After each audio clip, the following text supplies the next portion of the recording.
এই আপোনাৰ কলেজৰ ৰাস্তাত মই এতিয়া মোৰ ছোৱালী পৰীক্ষা আছিলে থবলৈ গৈছিলোঁ।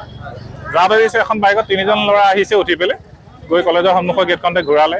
মই যে কিবা কাৰণত আহিছে 3জন গৈছে, সেইটোতো এটা মানে আইনমতে অপৰাধেই হয়। তাৰপৰা ঘূৰাইলে সিহঁতি ক'লে কলেজৰ পৰীক্ষা চলি আছিলে, ল'ৰা ছোৱালীখিনি ওলাই আহিছে, ৰাস্তাটো ভিৰ হৈ আছে, আমিয়ে যাওঁতে অলপ অসুবিধা হৈছে। তাতে এতিয়া বাইকখনৰ এইবোৰ চাউণ্ড কিবা ধাপ ধাপকৈ গুলি ফুটাই মেলি অখাই পকাই আহিছে। অহাৰ কাৰণে মই আহি তিনিআলি সিহঁতক ৰখাই পেলাই সুধিলোঁ, সোধাৰ কাৰণে সিহঁতি আকৌ মানে উভতি আমাকে ধৰিছে। সেইটোৱে এতিয়া আচলতে এনেকুৱা আজিৰ দিনত মানে পৰিস্থিতিবোৰ ইমানেই বেয়া হৈ আছে, গতিকে আমি যদি সাধাৰণ ৰাইজ হিচাপে এই বস্তুবোৰত চকু নিদিওঁ তেতিয়া পৰিস্থিতি আৰু বেয়া লৈ যোৱাৰ পিছত আমি হুলস্থুল কৰি হয়তো লাভ নাই।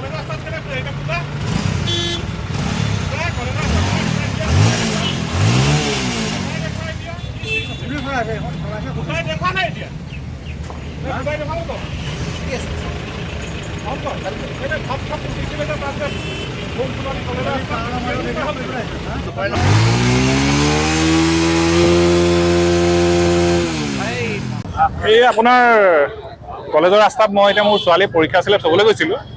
যাওঁতে দেখিছোঁ এখন বাইকত 3জন ল'ৰা আহিছে উঠি পেলাই গৈ কলেজৰ সন্মুখৰ গেটখনতে ঘূৰালে। মই যে কিবা কাৰণত আহিছে 3জন গৈছে, সেইটোতো এটা মানে আইনমতে অপৰাধেই হয়। তাৰপৰা ঘূৰাইলে সিহঁতি ক'লে কলেজৰ পৰীক্ষা চলি আছিলে, ল'ৰা ছোৱালীখিনি ওলাই আহিছে, ৰাস্তাটো ভিৰ হৈ আছে, আমিয়ে যাওঁতে অলপ অসুবিধা হৈছে। তাতে এতিয়া বাইকখনৰ এইবোৰ চাউণ্ড কিবা ধাপ ধাপকৈ গুলি ফুটাই মেলি অখাই পকাই আহিছে। অহাৰ কাৰণে মই আহি তিনিআলি সিহঁতক ৰখাই পেলাই সুধিলোঁ, সোধাৰ কাৰণে সিহঁতি আকৌ মানে উভতি আমাকে ধৰিছে। সেইটোৱে এতিয়া আচলতে এনেকুৱা আজিৰ দিনত মানে পৰিস্থিতিবোৰ ইমানেই বেয়া হৈ আছে, গতিকে আমি যদি সাধাৰণ ৰাইজ হিচাপে এই বস্তুবোৰত চকু নিদিওঁ তেতিয়া পৰিস্থিতি আৰু বেয়া লৈ যোৱাৰ পিছত আমি হুলস্থুল কৰি হয়তো লাভ নাই।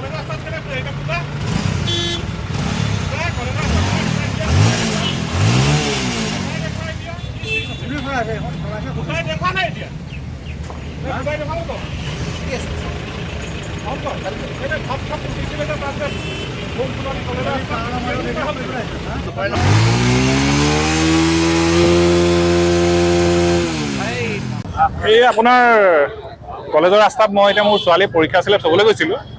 যাওঁতে দেখিছোঁ এখন বাইকত 3জন ল'ৰা আহিছে উঠি পেলাই গৈ কলেজৰ সন্মুখৰ গেটখনতে ঘূৰালে।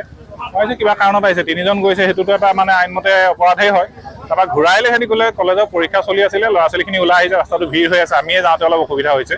তাতে এতিয়া বাইকখনৰ এইবোৰ চাউণ্ড কিবা ধাপ ধাপকৈ গুলি ফুটাই মেলি অখাই পকাই আহিছে। অহাৰ কাৰণে মই আহি তিনিআলি সিহঁতক ৰখাই পেলাই সুধিলোঁ, সোধাৰ কাৰণে সিহঁতি আকৌ মানে উভতি আমাকে ধৰিছে। সেইটোৱে এতিয়া আচলতে এনেকুৱা আজিৰ দিনত মানে পৰিস্থিতিবোৰ ইমানেই বেয়া হৈ আছে, গতিকে আমি যদি সাধাৰণ ৰাইজ হিচাপে এই বস্তুবোৰত চকু নিদিওঁ তেতিয়া পৰিস্থিতি আৰু বেয়া লৈ যোৱাৰ পিছত আমি হুলস্থুল কৰি হয়তো লাভ নাই।